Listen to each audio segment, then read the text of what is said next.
तो बच्चों, आज मैं आपके लिए हमारी कक्षा 9 से हमारी जो पाठ्य पुस्तक है स्पर्श भाग 1 चैप्टर नंबर 1 दुख का अधिकार लेकर के आया हूँ।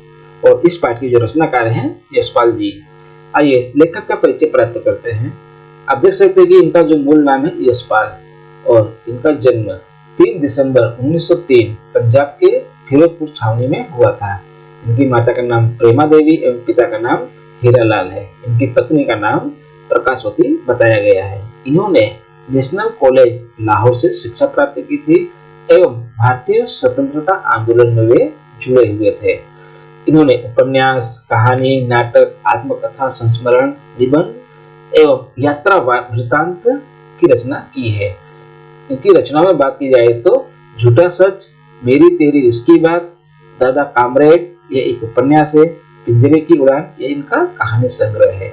और इसके अलावा हमारी भारत सरकार ने पद्म भूषण, साहित्य अकादमी पुरस्कार, मंगला प्रसाद पारितोषिक एवं सोवियत लेड नेहरू पुरस्कार से इन्हें सम्मानित किया था। और इनकी मृत्यु 26 दिसंबर 1976 को हुई थी।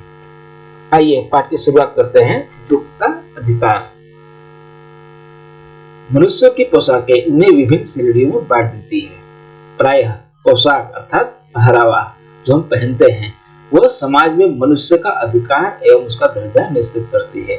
हमारा जो कॉस्ट्यूम होता है, जो पहनावा होता है, जो हमारी पोशाकें होती है, वही समाज में हम किस लेवल के हैं और हमारे कौन कौन से राइट्स हैं वह हमारे कपड़े, हमारी पोशाकें निश्चित करती है। वह हमारे लिए अनेक बंद दरवाजे खोल देती है। परंतु कभी ऐसी परिस्थिति आ जाती है कि हम जरा नीचे झुककर समाज की निचली श्रेणी की अनुभूति को समझना चाहते हैं। अब हम देख सकते हैं कि इस चित्र में एक बुढ़िया जो बैठी हुई है और यहाँ पर अच्छे खासे परिवेश में लोग खड़े हुए, यानी कि पोशाक पहने हुए खड़े हैं। तो पोशाक जो हम पहनते हैं कपड़े, तो अक्सर ऐसा होता है कि हमारे वेशभूषा को देख करके समाज में हमारा मान सम्मान बढ़ जाता है।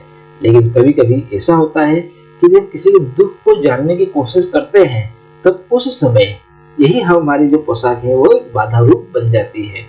और उस समय ये पोशाक बंधन और अड़चन बन जाती है कि आखिरकार में तुम्हारा दुख क्या है, हम उस चीज को जानना चाहते हैं। लेकिन ये पोशाक एक अड़चन बन जाती है। जिस तरह से वायु की लहरें किसी कटी हुई पतंग को एकाएक नीचे नहीं गिरने देती, ठीक उसी तरह से खास विशेष परिस्थितियों में हमारी जो पोशाकें हैं हमें झुकने से रोकती है। लोग क्या कहेंगे, लोग मेरे बारे में क्या सोचेंगे, ये सब बातों को ध्यान में रख करके हम किसी की मदद भी करना चाहते हैं लेकिन हम उस समय नहीं कर पाते हैं।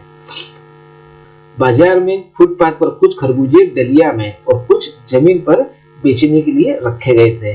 लेकिन खरबूजे जहाँ बेचे जा रहे थे वहां पे एक अधेड़ उम्र की जो महिला थी वो बैठी बैठी रो रही थी। खरबूजे तो बेचने के लिए थे लेकिन उन खरबूजों को कोई खरीद नहीं रहा था। खरबूजे बेचने वाली जो महिला थी वह कपड़े से मुंह को छिपाकर सिर को घुटनों में रख करके वह फपक फपक कर अर्थात रुक रुक करके वह रोए जा रही थी।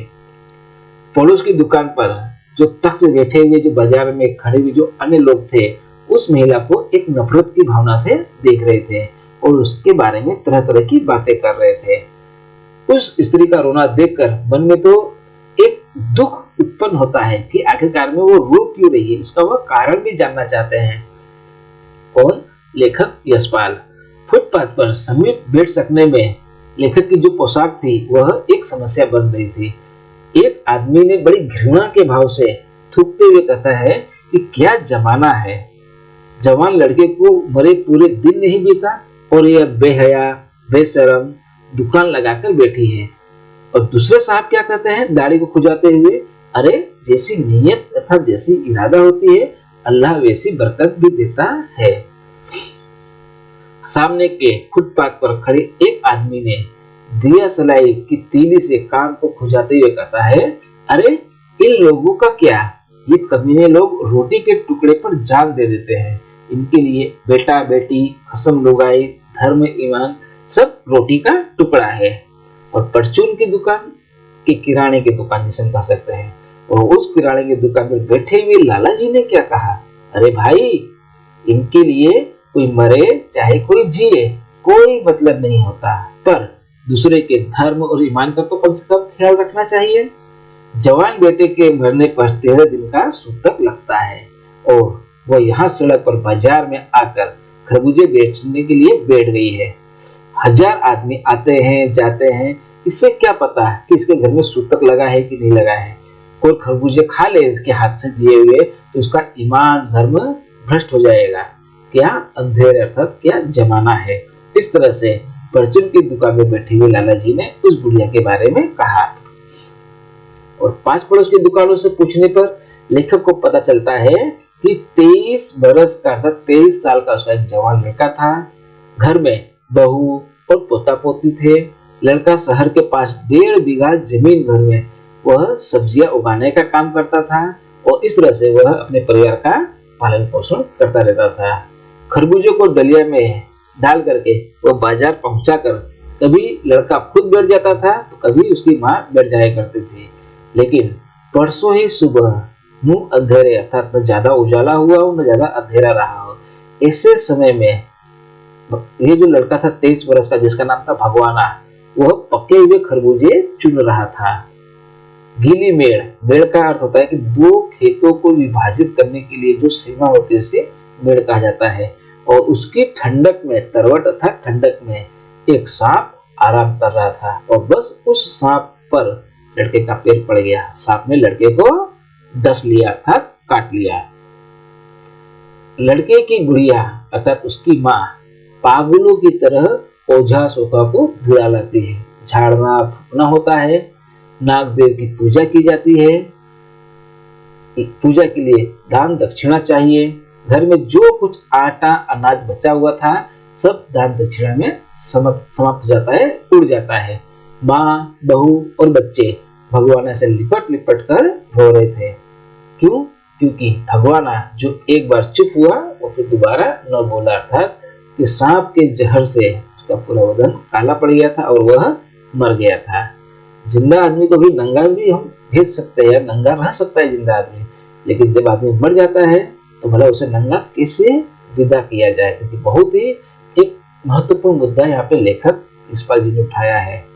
और ऐसे मरे हुए आदमी के लिए कम से कम बाजार अर्थात कपड़े की दुकान से एक नया कपड़ा तो लाना ही होगा, चाहे उसके लिए उसकी माँ हाथों के छन्नी कंगना अर्थात जेवर ही क्यों न बेचना पड़े। भगवाना मर चुका था, परलोक चला जा चुका था। घर में जो कुछ बचा पूछा था सो उसके विदा करने में चली गई अर्थात उसके अंतिम संस्कार करने में चला गया। बाप नहीं रहा तो क्या, उसके सुबह उठते ही लड़के जो भूख के मारे रोने लगते हैं, बेचैन हो जाते हैं। दादी ने उन्हें खाने के लिए खरबूजे तो दिए, लेकिन बहू को क्या देती। बहू का जो पूरा शरीर था बुखार के कारण तवे की तरह तप रहा था। अब बेटे के बिना बुढ़िया को 2 अन्नी चवन्नी भी कौन उधार देता। अब देखिए उस जमाने में 2 आना और 4 आना की भी कीमत हुआ करती थी, लेकिन जब कमाने वाला ही नहीं रहा तो इस आस से उसे उधार देता कौन। बुढ़िया रोते रोते आंखों को पोंछते हुए भगवाना के बटोरे हुए जो खरबूजे थे, यानी कि बीने हुए खरबूजे, वो डलिया में रखती है और उसे बेचने के लिए बाजार में चल पड़ती है। इसके अलावा तो कोई ऑप्शन ही नहीं था। बुढ़िया खरबूजे बेचने का साहस करके आई थी, परंतु सिर पर चादर लपेटे, सिर को घुटनों पर टिकाए हुए वह लगातार रोए जा रही थी। कल जिसका बेटा चल बसा, आज वो बाजार में खरबूजे बेचने चली अर्थात सौदा बेचने चली है। हाय रे पत्थर दिल। उस पुत्र वियोगिनी अर्थात पुत्र को खोने वाली के दुख का अंदाजा लगाने के लिए पिछले साल लेखक अपने पड़ोस में पुत्र की मृत्यु से दुखी माता की बात सोचने लगा। वह संभ्रांत महिला थी अर्थात सम्मानित महिला थी, अमीर महिला थी। पुत्र की मृत्यु के बाद 2.5 महीने तक अर्थात 2.5 मास तक वो पलंग से न उठ सकी थी। अब देखिए दुख 2 प्रकार का है यहाँ पे। एक बुढ़िया का दुख, कल बेटा मरा, अब जो खरबूजे बेचने चली जाती उसकी मजबूरी है। लेकिन एक संभ्रांत महिला जिसका भी बेटा मरा था लेकिन 2.5 मास तक वो पलंग से न उठ सकी थी। उन्हें 15-15 मिनट के बाद पुत्र से अलग होने के दुख के कारण मूर्छा आ जाते थे अर्थात वो बेहोश हो जाते थे। और मूर्छा न आने की अवस्था में आंखों से आंसू न रुक सकते थे, अर्थात वो लगातार रोती रहती थी। दो दो डॉक्टर हमेशा उसके सिरहाने पर रहते थे, हरदम सिर पर बर्फ रखी जाती थी। शहर भर के लोगों के मन उस पुत्र शोक से द्रवित हो उठ रहे थे, अर्थात जब शहर के लोगों को जब पता चला कि इस महिला का भी बेटा मर गया है, तो लोग दुख व्यक्त करने के लिए उसके पास आते थे। लेकिन देखिए, दूसरी तरफ जो बुढ़िया थी, उसे घृणा के भाव से देखा जाता है, क्योंकि उसके पास दुख मनाने का कोई अधिकार नहीं है। जब मन को सोच अर्थात समझदारी का रास्ता नहीं मिलता, तो बेचैनी से कदम तेज हो जाते हैं। उसी हालत में नाक ऊपर उठाए राह चलते से ठोकर खाता में चला जा रहा था, अर्थात जो राह पे चलते हुए लोग आ रहे थे उनसे अथड़ाते हुए लेखक बढ़ता चला जा रहा था। लेखक क्या सोच रहा था? शोक करने, गम बनाने के लिए भी सहूलियत अर्थात सुविधा चाहिए, और दुखी होने का भी एक अधिकार होता है। अब देखिए, एक भगवाना जो मर चुका, उसके माता पिता को, माफ कीजिए, उनकी माँ को, भी बच्चों को दुख मनाने का अधिकार तक न था। एक दूसरी तरफ संभ्रांत महिला, जिसके बेटे के मरने के बाद महीनों तक लोगों का तांता लगा रहता था, हुजूम उमड़ पड़ता था दुख मनाने के लिए।